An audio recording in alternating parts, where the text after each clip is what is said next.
After Le Mans, we went to Aintree for the 12th British Grand Prix. Thursday practice had been wet and miserable. Moss was quickest, with the two Astons second and third. The rain continued into Friday morning, but by the afternoon the track began to dry. Dennis Jenkinson of Motorsport, as usual, just quietly watched, taking everything in.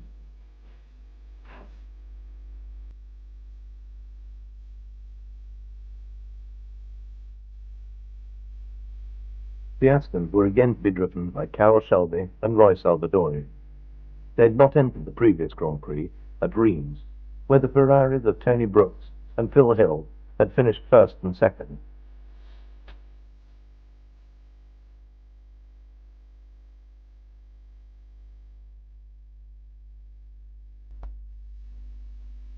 Salvadori, aided by Eric Hine, prepared to go out again. "I could do with some more padding for this seat, Eric."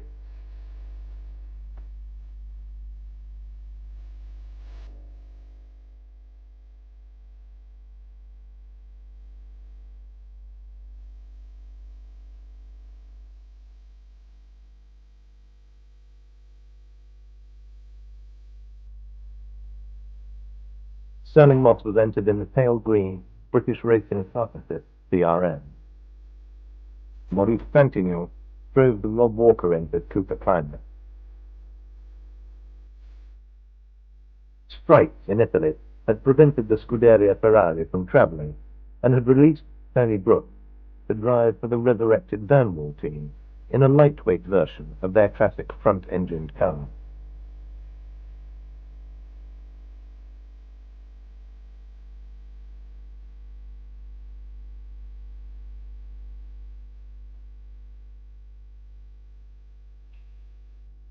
On Saturday morning, there was a driver's parade in BMC's groundbreaking Frog Eye Sprites.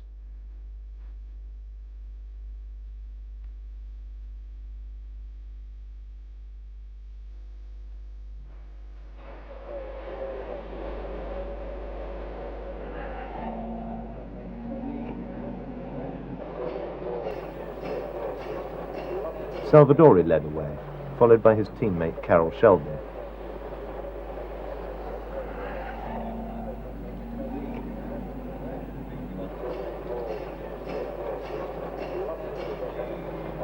Sterling was hoping for better fortune at Aintree.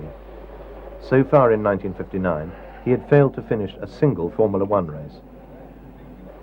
Harry Schell was on the front row of the grid. Joe Bonnier, who had won the Dutch Grand Prix at Zandvoort, had qualified 10th.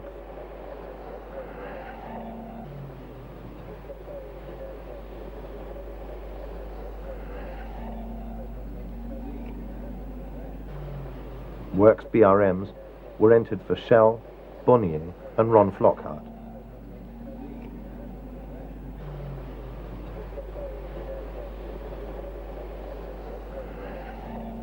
Tony Brooks had had an unhappy practice in the Vanwall, which was simply too slow.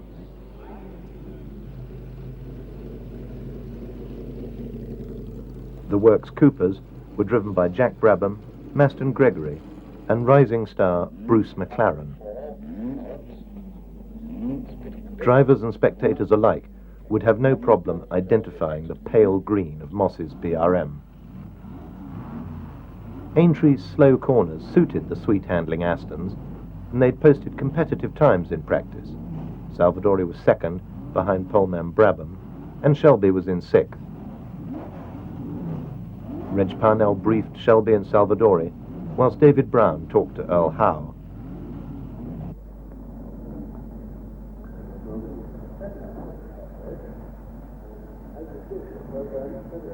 The two Aston drivers prepared for the 225 miles ahead.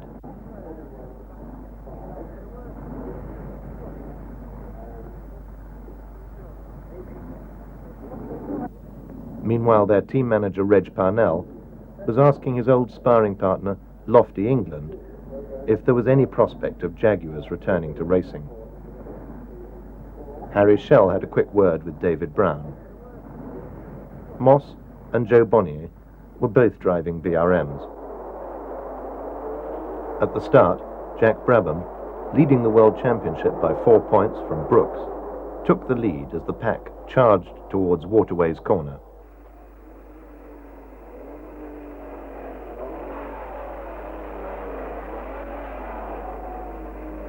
The opposite locking Brabham immediately opened up a gap. There was a 6-car scrap for second place.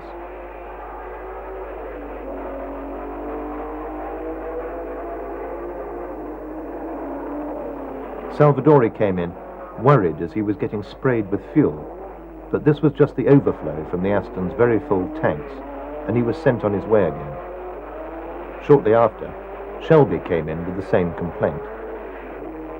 The good qualifying positions of both Aston Martins had been squandered, and the cars were now well down.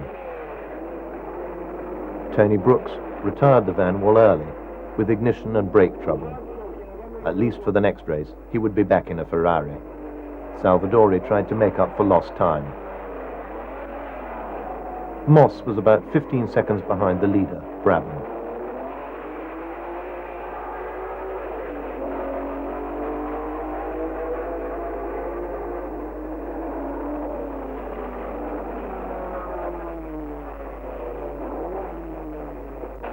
Dory's Maserati had an off and retired soon after.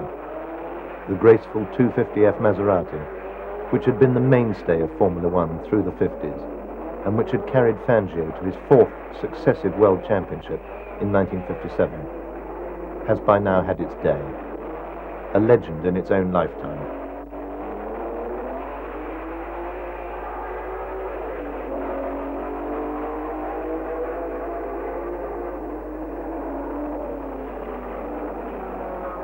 Salvadori climbed back to 6th place, but Shelby had a dud magneto, which meant his Aston's engine was firing with 6 plugs instead of 12, causing a major power loss.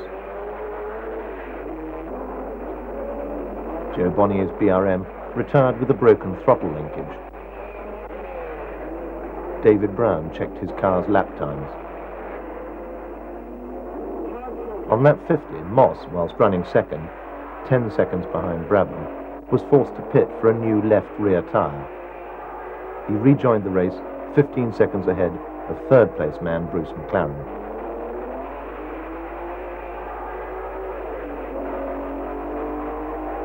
Shelby was now dropping further and further behind.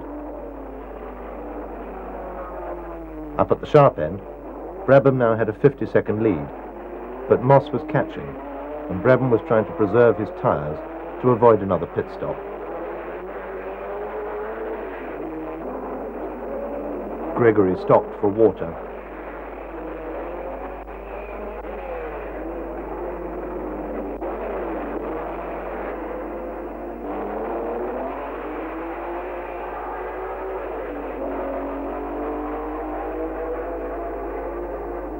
Shelby was now running behind one of the Lotus 16s.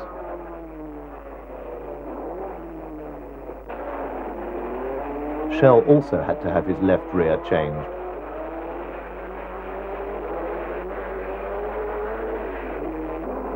Moss had now pulled back 20 seconds over Brabham.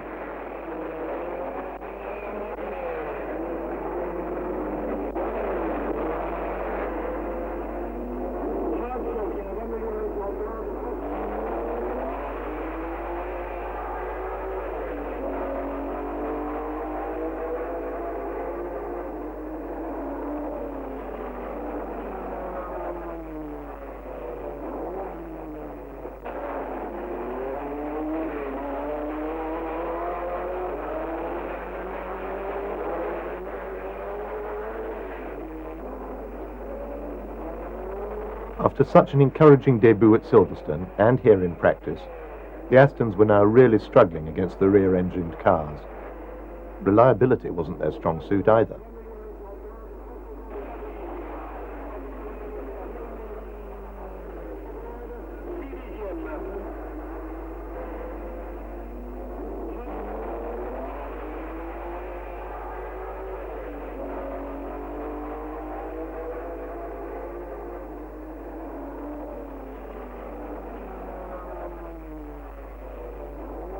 The Aston mechanics tried in vain, but Shelby was soon out of the race. Salvadori was pushing on in 6th place.